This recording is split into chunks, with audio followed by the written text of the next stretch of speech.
Joining us, of course, is a lady who is no stranger to the Observer. Let me say a special good evening to Dr. Indera Sagewan, right here on the Observer. Pleasant good evening, ma'am. A very good evening to you, Mikee K, and to your listeners. Thank you. So, and viewers as well. Viewers and as well, yes. 5 hours and 11 minutes. We spoke last week, and last week you speculated that the budget would have either been belt tightening or one made up of goodies. Can you tell us, of course, which one it may be, or perhaps it may have been a combination of both?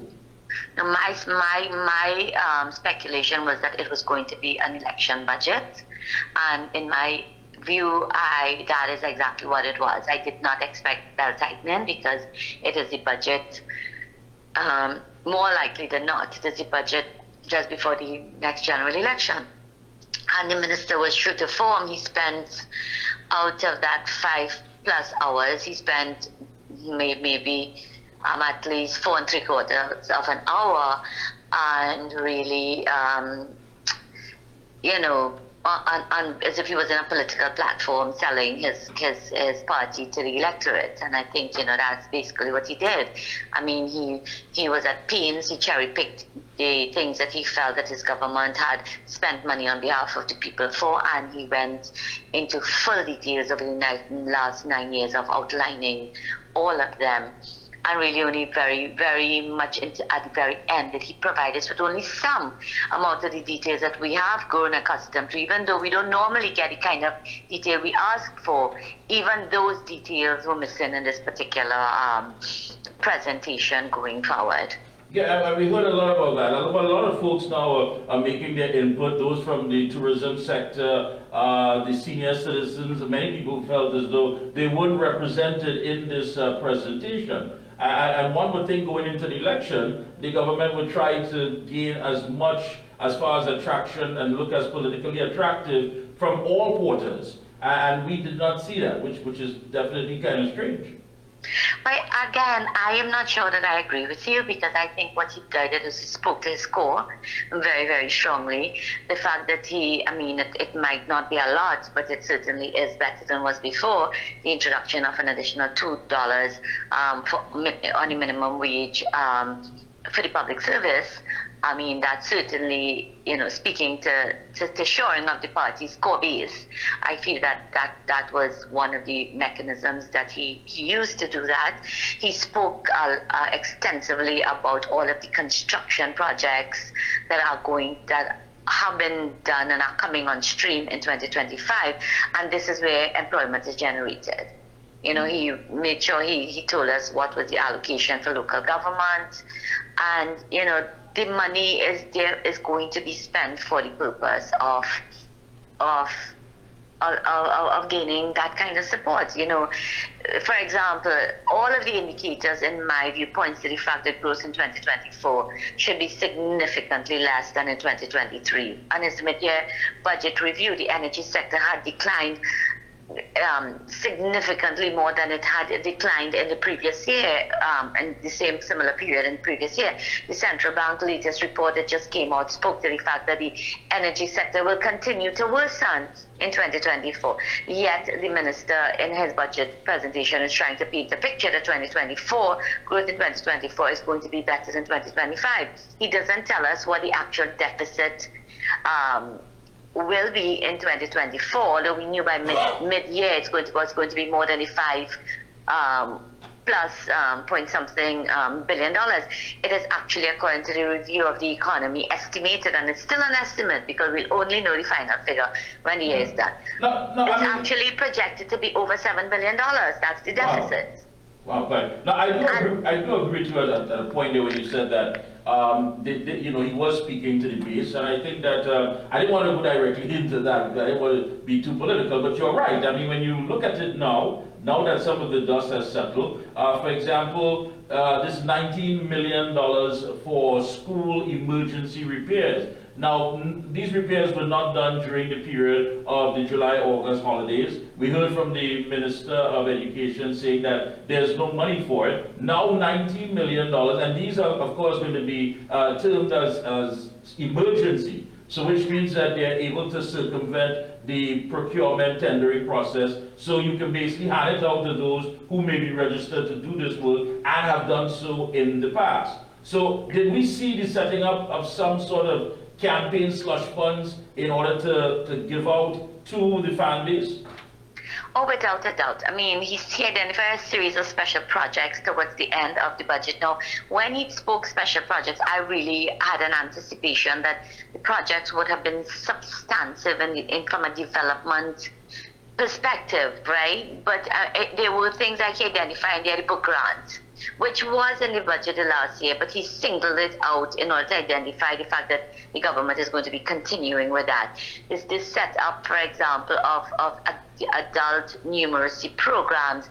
These are programs which I would have expected to hear the Minister of Education speak about when it was his turn to speak on the budget in terms of identifying what have been rolled out. Yet he thought it was necessary to pull these things out as special projects and special initiatives in the budget. And the kinds of details that we would have wanted, we didn't hear. We didn't hear the allocation for the tourism ministry, even though we heard a lot about tourism type projects that the government intended to implement. Once again, we heard a huge commitment to agriculture and food security. But again, when the dust rolled and the figure was read out, it's actually less allocated to agriculture in this budget than was allocated in last year's budget. Yeah. Opposition Leader Kamala Prasad made a comment, of course, on Friday she's going to be center stage Parliament, of course, giving her as part of the debate. And she said that there are no medium to long-term plans and measures in this budget that demonstrates that the government can re-establish a stable environment, uphold the rule of law, and foster economic diversification for Trinidad and Tobago. So she's speaking about two issues there. One is the issue of crime and the fact that, stability and safety is a major issue, and that is very clear. Over the last 9 years, this administration would have spent about $63 billion on national security, 14% of the cumulative budgets over that period. And crime is certainly nowhere under control, and it is clear that the government doesn't have the capacity to do that. Again, national security gets a very large chunk of the budget, $6-point-something billion. But clearly, throwing money behind the problem is not the solution. And there are some initiatives identified, but we've heard so many initiatives over the last 9 years. So I have to say that I agree with the leader of the opposition on that. In terms of economic transformation, again, I don't see anything that is significantly transformative. We see where there are now special economic zones replacing what was the free zone model previously. The free zone model didn't really serve us very well. Now we have this economic zone that is being proposed, and a whole series of, I think they're now simply calling what was initially the free zones, they're now renaming them. So it is nothing new, and we have not seen those things roll out in any significant way and in any transformative manner. So I don't imagine, or I don't have an expectation that anything significant will happen. We have seen the energy sector once again contract significantly, and we are seeing where growth did come from the non-energy sector. But it is where the growth in the non-energy sector came from that remains cause for concern. It came from trade and repairs, and within there, the retail sector is a major sector. Now again, it simply reinforces the fact that we're really good at buying from the rest of the world. We're really not so good at outside of the energy sector, which is now in significant decline. We have not been good at developing sustainable types of industry. Our food import bill today stands at over $7 billion. We have a balance of payment, significant balance payment deficit in 2024, $700 and something million compared to $47 million in the previous year. That means that we are buying a whole lot more than we are selling to the world. Yeah, but we basically, the takeaway from this, when you look at what you're saying as far as the energy sector, it seems to be sending a message that we have to wait for increased gas supply until 2027. We heard that from the Prime Minister saying, listen, it's going to be some tough times ahead until 2027, where we may see some sort of stability or something happening in the energy sector. But the minister was very clear. He said exactly, he restated actually what the prime minister said, although he tried to suggest that don't worry, it's not going to be so bad these years because look, I'm giving whichever trade union wish to negotiate with me, I'm going to give you all 5%. So I'm being more generous. I'm going to pay all of those small businesses I owe VAT. I'm going to be paying it. So that for him to be doing that means that he is saying that it is not going to be so bad, but it is very evident that this particular administration places all its basket in the energy sector and I assume they must be praying as hard as the police commissioner is praying for crime to come down. And in this instance, praying for this deal, the dragon deal with Venezuela, to actually come to pass. But there are so many variables that threatens that at this moment in time. Basically, all we have is a MOU, a memorandum of understanding. And there's negotiations taking place, but there's no solid contract. No solid contract has been signed. No spending has taken place with respect to bringing that gas to market. So at the very least, even let's say it can happen, it's not going to happen by 2027 because you need more time than that for that to happen. There's the elections in the United States. We don't know how that is going to factor into the whole issue with respect to Venezuela, depending on who wins. There are so many uncertainties around this particular issue that it is unfortunate again that this administration has failed within the last 9 years to meaningfully transform the non-energy sector. Yeah, but if you could clear the air for us on that, give us some clarity on this this minimal growth in the last 3 years. I mean, based on all that we have seen, where did this growth come from? And this is something that the administration seems to be beating their chest about. Yeah, it's a very marginal growth, and again, we have the growth in 2022 is clear because that would have come because there was this windfall of revenues that flowed into the economy because of the war in Russia and Ukraine. There is a projected 1.9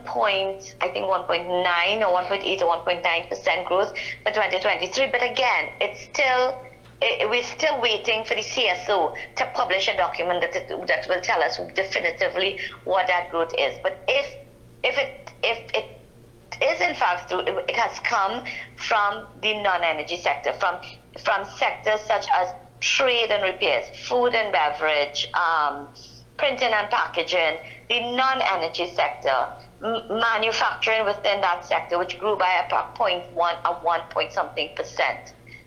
So that is non-energy manufacturing. Those are the areas that the growth would have come from. What if it is the genesis of it is from heavy borrowing? No, growth can't come from heavy borrowing because that increases our indebtedness. It is possible that we had positive growth, but the positive growth it's marginal. It's very small. It is nothing really to be celebrated at this moment in time. And as I said, they're not clear actual figures at this point in time. What we have a forecast and estimates. Okay? And looking at it, I mean, picking up from what you're saying, I mean, that 2027, you're saying that they have done some things that he mentioned was basically to help us weather that storm. In all reality, can that really and truly take place? Yeah, it will take place through borrowing. He has sent a very clear signal. He intends to sell Clico. He's even kind of indicated how much money he hopes to get because he said, for those of you who think that the debt is wiped out for the government, it isn't. That Clico still owes the government about $13 billion, and he said that the sale of that asset is to have the government tide through this next couple of years. So that is $13 billion at least he's hoping to get from the sale of that asset. He's also planning to sell, Magdalena Grant, although we spent $50-something million in it. So I don't know what he hopes to get from there. But there are there's something else he identified that is slipping me in this moment. But certainly, sale of assets, he can still sell. He still can sell. He has investment in First Citizen Bank, in Republic Bank. You know, he has assets that he can still sell. And then he can draw down on the Heritage and Stabilization Fund. All right. I don't want to keep you too long because I know you have a big day ahead of you tomorrow, what have you. But the takeaway from all of this, he mentioned several times about the most vulnerable, those at the bottom of the economic line, but yet still they are saying that nothing was really given, no lifeline, anything was given to them to assist those people who are the most socially vulnerable in our society. As far as grants, as far as issuing assistance, why? Why was that? Is it that the money is not there, or it's not a priority at this time? Well, no, I mean, I would not say that it isn't there because the allocation, I think the existing grants, he didn't remove any of them. So the existing grants will continue to play out in this fiscal year. He didn't remove them. He didn't make any increases in the way he increased the minimum wage for public servants. He didn't do the same across the board. So like old age pensioners who may have been expecting that he would increase it, but he did say whole stream come 2027 when the dragon starts to dance and money starts to flow, I will address that. So he did put that kind of sense of hope onto the people, but he also can only do as much as he can do because the economy is not performing very well. Our debt situation, we're at 71%. Debt to GDP ratio is at 71, maybe a little bit higher now because he borrowed extensively last year. So these are some real issues. So the minister doesn't have a lot of room, although he tried to make it seem as if he did, and he tried to, sing a good song to us. But at the end of the day, he really doesn't. It's just not there. It's just not there. All right. A closing comments? Thank you so much again for taking time out to link with us. I know you have quite a hectic schedule. Go right ahead. Closing comments?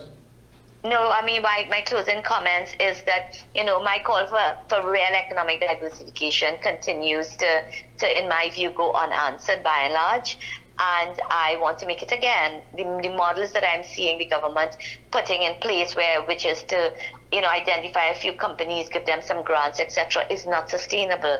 The way we grow new sectors is that we take a holistic view to it, and we put in mechanisms and support that will carry an entire sector so that we can do it at scale. Issues such as he spoke at length about renewable energy, spoke about solar. I would have had an expectation that he would have put in an incentive not just for powering our electric vehicles, but more importantly for electrifying our homes, because we know for a fact that the government intends to increase the electricity rate. So give us the opportunity to electrify ourselves through a sustainable manner, through a renewable source of energy. And he should have used the fiscal tool in order to do that. That I was very disappointed about. All right. Thanks a lot again. About I will be checking in with you periodically. Thank you sure, so much. no problem. Okay, bye-bye.